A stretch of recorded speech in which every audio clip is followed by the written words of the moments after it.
تاب کے درگے تیرگی پیروی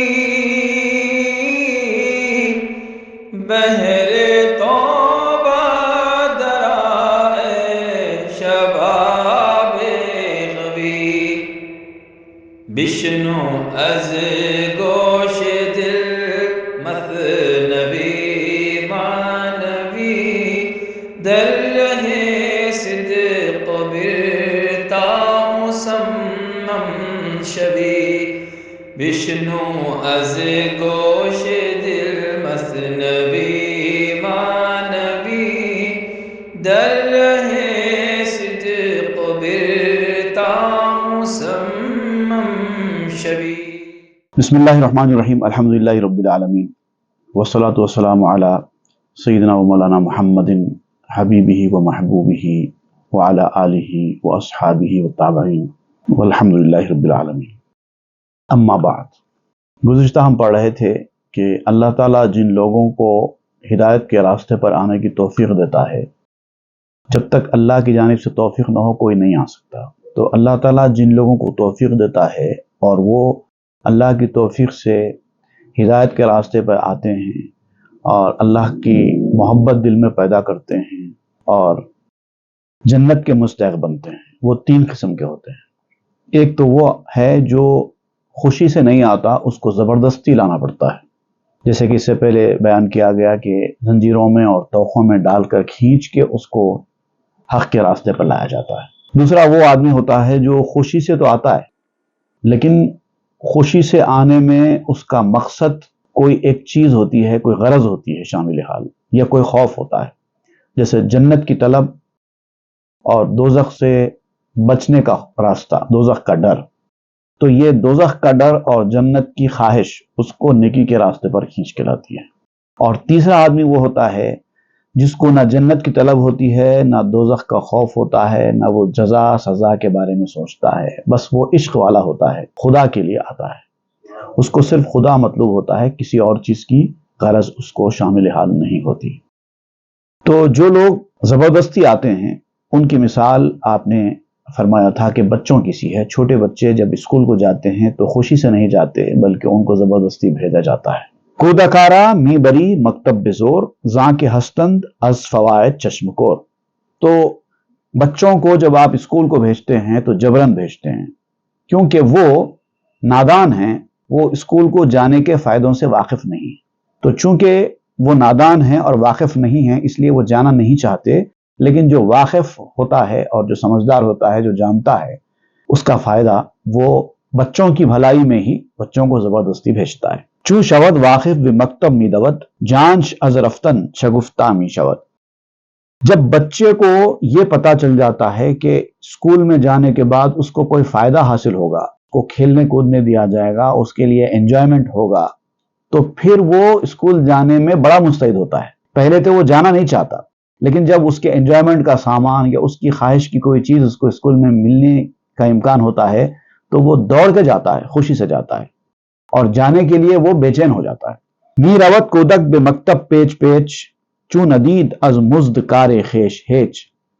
اسکول میں تو عام طور پر بچہ بڑی مشکل سے جاتا ہے، جانا نہیں چاہتا، اور ضدی قسم کے بچے تو ٹانگ گھستے ہیں اور زبردستی کرتے ہیں، روتے ہیں، دھوتے ہیں، بالکل جانا نہیں چاہتے، لیکن ان کو زبردستی جو بھیجا جاتا ہے تو اس لیے کہ بھیجنے والے کو معلوم ہے کہ اس بچے کو مدرسہ بھیجنے کا معاوضہ کیا ملنے والا ہے، اس کا اجر کیا ملنے والا ہے، اور بچے کو اس اجر کے بارے میں خبر نہیں ہے کیونکہ اس نے دیکھا نہیں ہے اس کا معاوضہ اپنی آنکھوں سے۔ چوں کنت در کیسا دانگے دست مزد انگ ہے بے خواب گردد شب چو دزد۔ جب اس کی مزدوری اس کو مل جائے یا اس کے جیب میں پیسے ڈال دیے جائیں، اس کی مزدوری اس کے پہلے سے دے دی جائے تو مزدوری اس کی اس کو اس جگہ لے جانے پر آمادہ کر دیتی ہے، اور وہ اس کے لیے رات بھر جاگتا ہے خوشی سے۔ مزدوری ملنے کی خوشی اس کی نیند اڑا دیتی ہے، انعام ملنے کی خوشی اس کی نیند اڑا دیتی ہے۔ جیسے چور رات میں سوتا نہیں ہے، عام انسان راتوں میں سو جاتے ہیں، چور تو راتوں میں چوری کرتے ہیں، تو بالکل چوروں کی طرح حالت ہو جاتی ہے اس کی، وہ سوتا نہیں ہے، خوشی سے جاگنے لگتا ہے۔ جہد کن تا مزد تا در رسد بر متیاں انگہت آید حسد۔ تو اے انسان تو بھی کوشش کر تاکہ تجھے بھی بندگی کی مزدوری مل جائے۔ تو اب کوتاہی کا مظاہرہ کر رہا ہے، دلچسپی نہیں دکھاتا ہے، تو بھی اس بچے کی طرح ہے جس کو مزدوری کے بارے میں پتہ نہیں ہے۔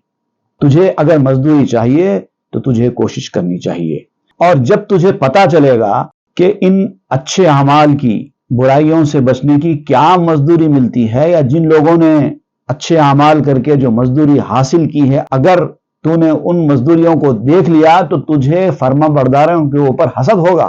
کاش ہم نے ایسی محنت کیوں نہیں کر لی، کیوں ہم نے زندگی کو گنوایا۔ جن لوگوں نے محنت کی، جن لوگوں نے اطاعت و فرما برداری کی، ان کو جو جو ملا وہ جب تم دیکھو گے تو تم کو ان کے اوپر حسد ہوگا۔ ایتیا کرہن مخلد گشترا، ایتیا توہن صفا بسرشترا۔ جو لوگ مخلد ہوتے ہیں، دیکھا دیکھی کرنے والے ہوتے ہیں، وہ بھی آتے ہیں ہدایت کے راستے پر، ان کا دیکھا دیکھی، ان کا دیکھا دیکھی آتے ہیں، لیکن ان کا آنا بالکل جبرن طرح کا ہوتا ہے۔ لیکن جو خوشی والے ہیں، جن کی مزاج میں نیکی ہے، جو اچھائی کے راستے پر جانے میں ہی اپنا مزہ ڈھونڈتے ہیں، ان کو زبردستی بلانے کی ضرورت نہیں پڑتی، وہ اپنی خوشی سے جاتے ہیں۔ جن کی سرشت میں بھلائی ہے، بھلائی کی طرف میلان ہے، بھلائی کی طرف دلچسپی ہے، ان کو زبردستی لانے کی ضرورت نہیں پڑتی، وہ خود خوشی سے آ جاتے ہیں۔ ای محب حق ز بہر علت، واں دیگر را بے غرض خود خلت۔ ایک وہ ہے جو اللہ سے محبت کرنے والا ہوتا ہے، جو کسی نہ کسی غرض سے کرتا ہے۔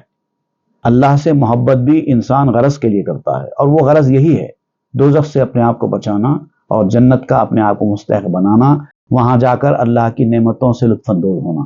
ان کے لیے کہا گیا نیچے نہریں بہتی ہوں گی، خوبصورت جھاڑ ہوں گے، جو چیز چاہیں گے تم کو وہ چیز مل جائے گی، باغ ہوں گے۔ لیکن جو عاشق ہوتا ہے وہ ان نہروں اور باغوں کا خواہش مند نہیں ہوتا، وہ اپنے محبوب کا خواہش مند ہوتا ہے۔ نہریں ہوں گی، باغ بھی ہوں گے، مجھ کو نہیں خواہش ان کی، ایسی جنت میں رکھ یا رب ساتھ جہاں ہو یار کا۔ اور وہ جو دوسرے قسم کے لوگ ہوتے ہیں، وہ اسی طریقے کے بے غرض والے ہوتے ہیں، بس مجھے اپنے محبوب سے غرض ہے، ان چیزوں کی خواہش ہے ہی نہیں۔ ای محب دایا لیک از بہر شیر، واں دیگر دل دادا بہر ای ستیر۔ اب ایک دوسری مثال آپ دیتے ہیں انا کی، ایک خوبصورت انا ہے دودھ پلانے والی، بچہ بھی چھوٹا اس کا عاشق ہے اور بڑا آدمی بھی اس کا عاشق ہے، دونوں کے عشق میں بہت بڑا فرق ہے۔ ایک دودھ کے لیے اس سے محبت کر رہا ہے کہ وہ مجھ کو دودھ پلاتی ہے، دوسرا اس کی ذات سے محبت کر رہا ہے، اس خوبصورت پردہ نشین کا دل دادا ہے۔ دونوں کی محبت میں فرق ہے، ایک کی محبت غرض کے لیے ہے، ایک کی محبت ذات کے لیے ہے۔ طفل را از حسن او آگاہ نے، غیر شیرو را ازو دلخواہ نے۔ بچے کو جو ابھی نادان ہے اس کے حسن سے واقفیت ہی نہیں ہے، وہ اس سے ویسا عشق کہاں سے کرے گا جیسا بڑا آدمی کرتا ہے۔ اس کو دودھ کے سوا اور کچھ مطلوب ہے ہی نہیں، وہ صرف دودھ ہی کو دیکھ رہا ہے۔ وہاں دیگر خود عاشق دائے بود، بے غرض در عشق یک رائے بود۔ دوسرا جو آدمی ہے، جو بڑا میچور آدمی ہے، وہ دودھ کا عاشق نہیں ہے، وہ تو خود دایا کا عاشق ہے، جو بغیر کسی غرض کے اس کی ذات کے لیے اس سے محبت کر رہا ہے، وہ ایک رائے والا کہلاتا ہے۔ پس محب حق بے امید و بے ترس، دفتر تقلید می خانت بے درس۔ لالچ کی وجہ سے، جنت کے اجر کے لالچ کی وجہ سے، یا عذاب کے ڈر کی وجہ سے، دوزخ کے ڈر کی وجہ سے، وہ بھی اللہ کا چاہنے والا ہوتا ہے، لیکن اس کا چاہنا تقلید کی کتاب پڑھنے کی طرح ہوتا ہے، جو بتا دیے اس کو سن رہا ہے، اسی پہ عمل کر رہا ہے، اس طرح کا آدمی ہوتا ہے۔ وہاں محب حق ز بہر حق کجاست، کہ ز اغراض و ز علت ہا جداست۔ اور وہ اللہ کے دوست بھی ہوتے ہیں، اور ایسے لوگ کہاں ہیں؟ آپ کہہ رہے ہیں کہ کہاں ہیں؟ ڈھونڈو ایسے لوگوں کو جو اللہ سے محبت بغیر کسی غرض کے اور بغیر کسی علت کے کرتے ہیں، ان کے پاس علتیں غرض ہوتی ہی نہیں۔ گر چنینو گر چنا چون طالبست، جذب حق پورا سوئے حق جاذبست۔ اب چاہے وہ ایسا اللہ کی محبت کرنے والا ہو، چاہے ویسا اللہ کی محبت کرنے والا ہو، دونوں محبت اگر اللہ سے کر رہے ہیں تو یہ جان لو کہ ان دونوں کو محبت کرنے کی توفیق تو اللہ ہی کی جانب سے مل رہی ہے۔ جب تک اللہ تعالیٰ نے ان کو اس راستے پر ڈالا نہیں، وہ اس راستے پر آئے ہی نہیں۔ تو آپ کہتے ہیں کہ معشوق جب تک اپنے عاشق کو نہ کھینچے، عاشق نہیں جا سکتا۔ گر محب حق بود لغیرہ، کہ ینالا دائما من خیرہ، اللہ کے سوا کسی چیز کی وجہ سے بھی وہ اگر اللہ سے محبت کرنے والا بنا ہے تو بھی وہ خیر حاصل کرنے والا ہی ہے۔ ایسا نہیں ہے کہ کوئی آدمی اگر جنت کی طلب میں دوزخ کے خوف سے اللہ سے محبت کر رہا ہے تو اس کی محبت قبول نہیں کی جائے گی، ایسا نہیں ہے، بلکہ اس کے دل میں محبت ڈالی ہی اللہ کی جانب سے گئی ہے تو یقیناً اس کو بھی خیر حاصل ہونے والا ہے۔ یا محب حق بود لعینہ لا سواہ خائفا من بینہ، لیکن اگر کوئی اس کی ذات کی وجہ سے اس سے محبت کرنے والا ہے، اس کا دوست بنا ہے، تو پھر وہ اللہ کے سوا کسی سے نہ امید رکھتا ہے نہ اللہ کے سوا کسی سے ڈرتا ہے۔ وہ ڈرتا ہے تو صرف اللہ تعالیٰ کی جدائی سے ڈرتا ہے۔ ہر درائی جستجو ہا زاں سرست، این گرفتاری دل زاں دل برست، اور یاد رکھو دونوں کی جستجو وہ اسی دل بھر کی جانب سے ہے۔ اپنی مرضی سے، اپنی خواہش سے کوئی اس راستے پر نہیں آ سکتا۔ دل کی مجبوری سے بھی اگر وہ اس راستے پر آ رہا ہے، کسی مجبوری سے بھی وہ اس راستے پر آ رہا ہے تو یہ بھی اللہ تعالیٰ کی جانب سے ہی ہے۔ آمدے میجا کے در صدر جہاں، گر نبود جذب آن عاشق نہاں۔ اب ہم یہاں پر آ گئے ہیں، یہ سمجھانے پر آ گئے ہیں کہ صدر جہاں کا جو عاشق تھا وہ جو کھنچ کے موت کی طرف اپنی خواہش سے گیا، وہ اس لیے نہیں گیا کہ خود اس کے دل میں وہ خواہش تھی جانے کی، وہ اس لیے گیا کیونکہ صدر جہاں جو کہ اس کا معشوق تھا اس کو بھی اپنے عاشق کی طلب تھی، تو اس کی کشش نے اس کو کھینچا۔ اسی لیے وہ جانتے بوجھتے بھی کہ وہاں پر جانے سے اس کی جان کو خطرہ ہے، اور لوگوں نے بھی اس کو ہزار سمجھایا کہ مت جا، تیرے لیے ہلاکت اور بربادی ہو جائے گی، لیکن تب بھی وہ اتر گیا کیونکہ معشوق کی کشش نے اس کو اپنی طرف کھینچا۔ نا شکیبہ کہ بدے او اس فراخ کے دواں باز آمدے سوئے وساخ، وہ جلدی سے بے صبری کے ساتھ ایسے گیا جیسے کہ کوئی اس کو کھینچ کے لے کے جاتا ہے۔ کوئی ضرورت نہیں تھی اس کو پلٹ کر جانے کی، لیکن اس کے عشق نے اس کو کھینچا۔ وہ اپنے آپ کو قید کی جانب لے کر چلا گیا۔ وہ جانتا ہے کہ مجھے جانے کے بعد قید کر دیا جائے گا، کیا سزا دی جائے گی پتہ نہیں، لیکن تب بھی وہ گیا۔ میل معشوقاں نہانست و ستیر، میل عاشق باد و صد تبل و نفیر۔ یہی فرق ہوتا ہے معشوقوں کی محبت میں جو وہ عاشقوں سے کرتے ہیں اور عاشقوں کی محبت میں جو وہ معشوق سے کرتے ہیں، کہ معشوقوں کا جو میلان ہوتا ہے وہ چھپا ہوا ہوتا ہے، پوشیدہ ہوتا ہے، وہ اپنی محبت کو ظاہر نہیں کرتے، وہ عاشق کو یہ جاننے نہیں دیتے کہ وہ بھی ان سے محبت کرتا ہے۔ اور عاشق کا جو عشق ہوتا ہے، جو میلان ہوتا ہے، جو اٹریکشن ہوتا ہے، وہ 100 نقروں کی طرح، وہ 100 سیٹیوں کی طرح ہوتا ہے، پکار پکار کر جاتا ہے، اعلان کرتا ہے میں اس سے عشق کرتا ہوں، میں اس سے عشق کرتا ہوں، میں اس کا عاشق ہوں، میں اس کا دیوانہ ہوں۔ عاشق ہمیشہ اپنے عشق کا اظہار کرتا ہے، جبکہ معشوق عاشق سے اپنے عشق کا اظہار نہیں کرتا، چھپاتا ہے۔ یہ حکایت ہست اینجا زیتبار، لیک عاجز شد بخاری زنتظار۔ اب یہاں پر عبرت کے لیے میرے ذہن میں ایک اور حکایت بھی ہے، اور میں چاہتا تھا کہ وہ حکایت بھی یہاں پر بیان کروں، لیکن میں نہیں کر رہا ہوں کیونکہ وہ جو صدر جہاں کے عاشق کا واقعہ ہے وہ پھر پیچھے چلا جائے گا۔ وہاں پر انتظار چل رہا ہے، اس کو انتظار میں رکھنا اس وقت مناسب نہیں ہے، اسی لیے میں اب صدر جہاں کے واقعے کو ہی آگے بڑھاؤں گا۔ یہاں پر میں ایک بات آپ کے سامنے وضاحت کے ساتھ کہنا چاہتا ہوں کہ ایپیسوڈ نمبر 103 میں ہم نے ایک شعر کے تحت پڑھا تھا کہ جس میں مولانا روم نے فرمایا تھا کہ ہم چو پروانہ شرر را نور دید، احمقانہ در فتاد از جاں برید، یعنی یہ کہ وہ عاشق صدر جہاں کا پروانے کی طرح، جیسے پروانہ آگ کے اوپر ٹوٹ پڑتا ہے اس طرح وہ چلا گیا صدر جہاں کے پاس، اور پھر بے وقوفوں کی طرح اس کے اوپر گر گیا، اور ہوا کیا، اس نے اپنی جان گنوا دی۔ یہ کہا تھا، اس سے ہم نے یہ نتیجہ اخذ کیا تھا کہ شاید صدر جہاں نے اس کو اتنے سال جدا رہنے کی پاداش میں سزائے موت کا اعلان کر دیا اور اس کو مار دیا، حالانکہ ایسا نہیں ہوا، بلکہ اس کا جانا بالکل ایسا تھا جیسے اپنی جان کو گنوانے کا عمل کرنا، جان کی بازی لگانا۔ اس نے اپنی جان دے دی کا مطلب اس نے اپنی جان کی بازی لگا دی، یہ مفہوم تھا وہاں پر۔ صدر جہاں نے اس کو قتل نہیں کیا۔ ترک آ کر دیم کو در جستجوس، تاکہ پیش از مرگ بیند روح دوست۔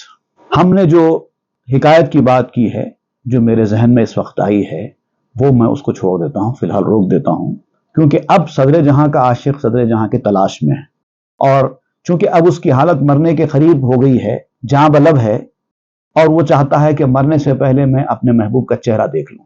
یہ حالت ہے اس کی، اور بہت بری حالت میں ہے. تارہد از مرگ و یابد او نجات زاں کے دیدے دوست دست آب حیات، تاکہ وہ اصلی موت سے چھٹکارا پا لے اور نجات حاصل کر لے. یہ دنیا کی موت اصلی موت نہیں ہے. محبوب سے جدائی عاشق کے لیے اصلی موت ہے. تو وہ جدائی کی جو اصلی موت ہے اس سے چھٹکارا حاصل کرنا چاہتا ہے، کیونکہ دوست کا دیدار، محبوب کا دیدار عاشق کے لیے آب حیات ہوتا ہے. جب اس کا دیدار اس کو ہو جائے تو وہ اس کے لیے زندگی ہے. ہر کے دیدے او نباشت دفع مرگ، دوست نبوت کے نہ میوس تش نہ برگ. جس کا دیدار موت کو دفع کرنے والا نہ ہو، ایسے محبوب کا دیدار تمہارے لیے موت کو دفع کرنے والا نہ ہو، وہ تمہارا دوست بھی نہیں ہے. ایسا پیڑ ہے جس پر نہ پتے لگتے ہیں نہ میوے لگتے ہیں. دوست حقیقی وہی ہوتا ہے جس کے محبت میں آپ فنا ہو جائیں تو وہ آپ کو زندگی بخش دے. کار آں کارست اے مشتاق مست، کندراں کار ار رسد مرگت خوشست.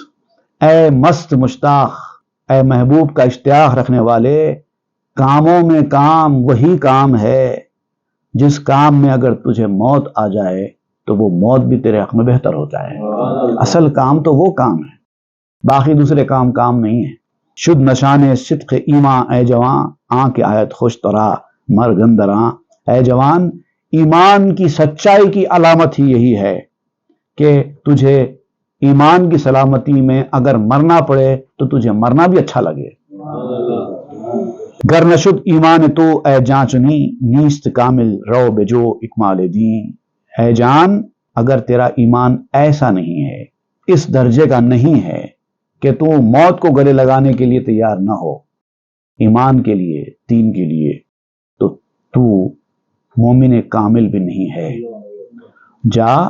جا کے ایمان کو تکمیل کرنے کی جو کوالٹیز ہیں وہ اپنے اندر پیدا کر.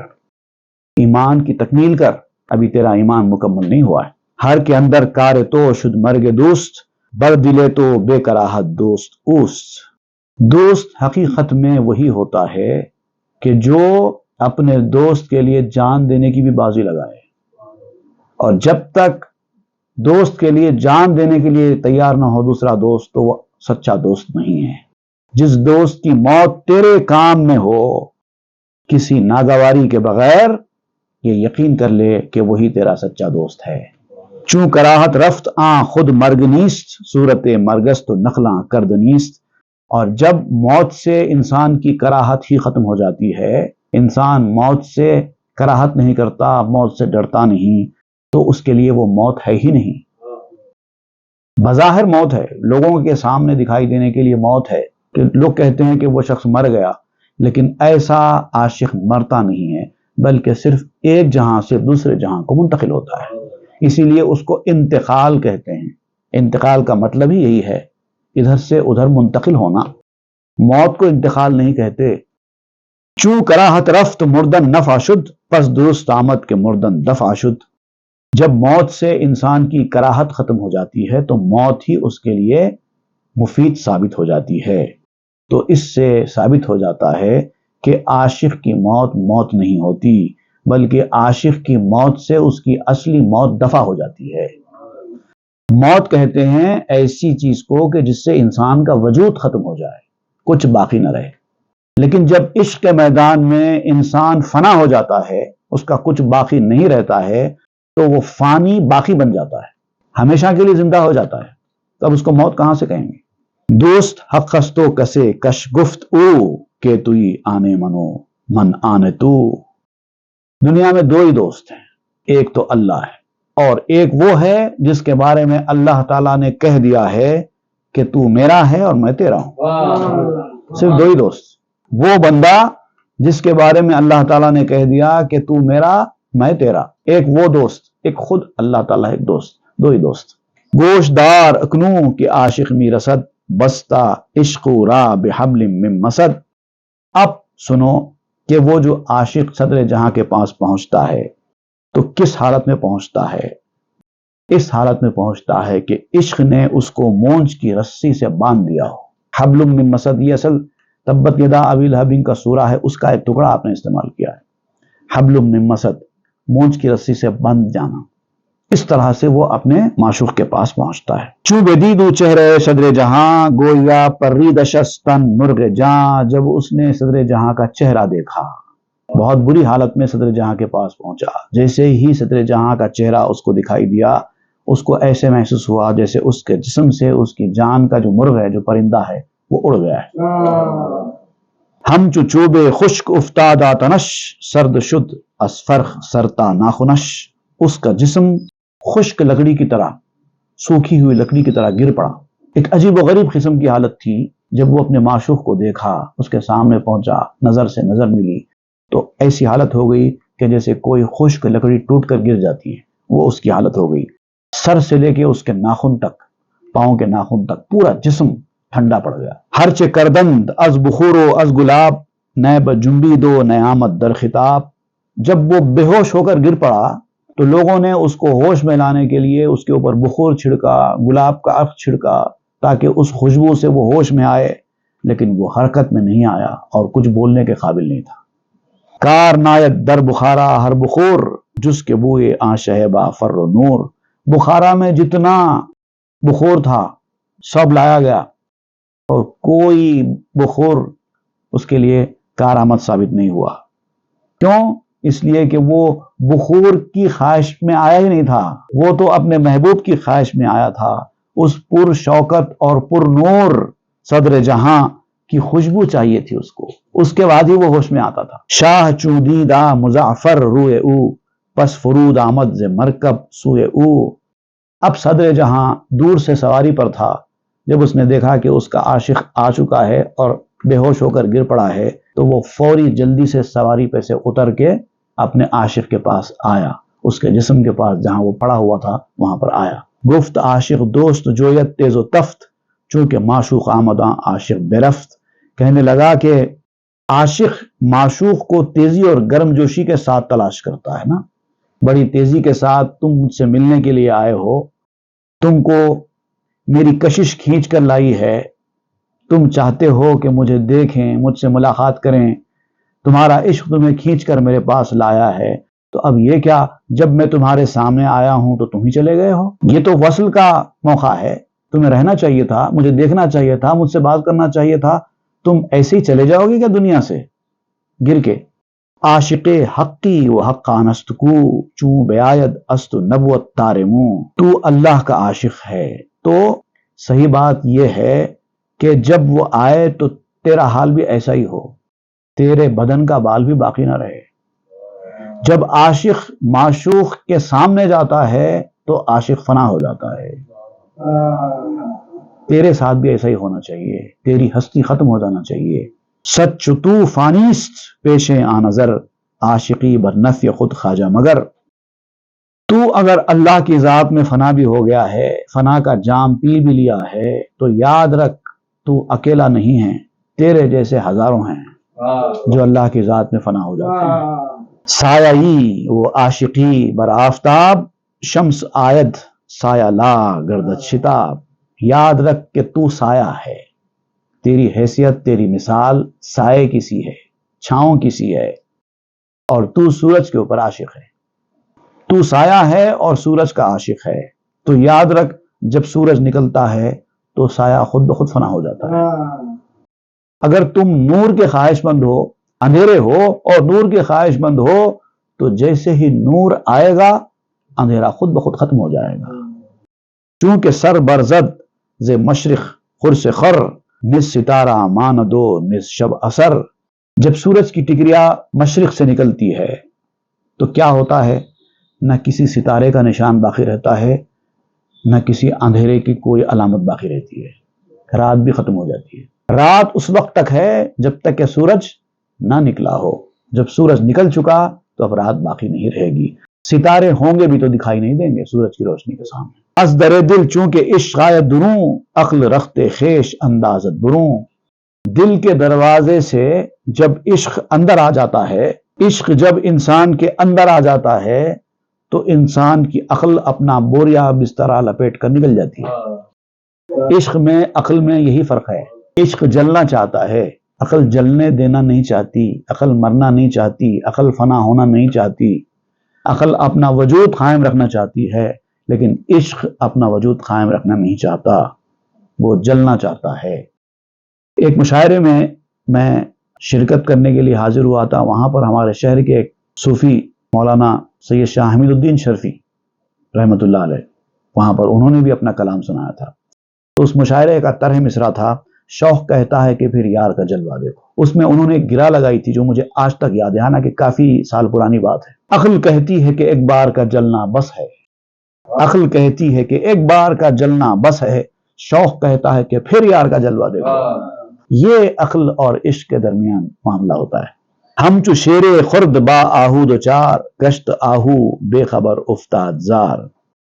جیسا ہوتا ہے کہ کوئی شیر، خوفناک شیر جب کسی ہرن کے ایک دم سامنے آ جاتا ہے اور ہرن کو جب پتا چلتا ہے کہ یہاں سے بھاگنے کی اب کوئی صورت باقی نہیں رہی، میں ایک دم شیر کے سامنے ہو گئی ہوں، تو ہرن کیا کرتی ہے؟ بے ہوش ہو کر گر جاتی ہے۔ وہی حال ہوتا ہے معشوق کے سامنے جانے کے بعد عاشق کرو۔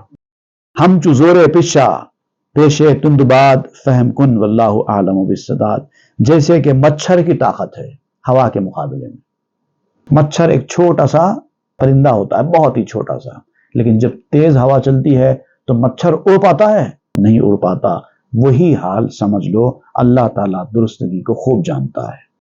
اب یہاں پر اس بات کو اور واضح طور پر سمجھانے کے لیے آپ حضرت سلیمان علیہ السلام کا ایک واقعہ بیان کر رہے ہیں کہ ایک مچھر حضرت سلیمان علیہ السلام کے دربار میں جا کر سلیمان علیہ السلام سے ہوا کی شکایت کرتا ہے کہ ہوائیں مجھے اڑنے نہیں دے رہی ہیں، آپ انصاف کیجئے، یہ ہوائیں ہمارے لیے دشمن ثابت ہو رہی ہیں، آپ کی ہواؤں پہ حکومت ہے، ہوا کو حکم دیجئے کہ وہ اس تیزی کے ساتھ نہ چلیں تاکہ ہم اڑ سکیں۔ اب یہ جو پیشی سلیمان علیہ السلام کے سامنے جاتی ہے اور اس کا سلیمان علیہ السلام نے کیا فیصلہ سنایا، وہ انشاءاللہ ہم آئندہ کے درس میں پڑھیں گے۔ وصلی اللہ تعالی علی خیر سیدنا محمد وآلہ وصحبہ اجمعین والحمد للہ رب العالمین۔ تاب کے در لگے تیرگی میں روی،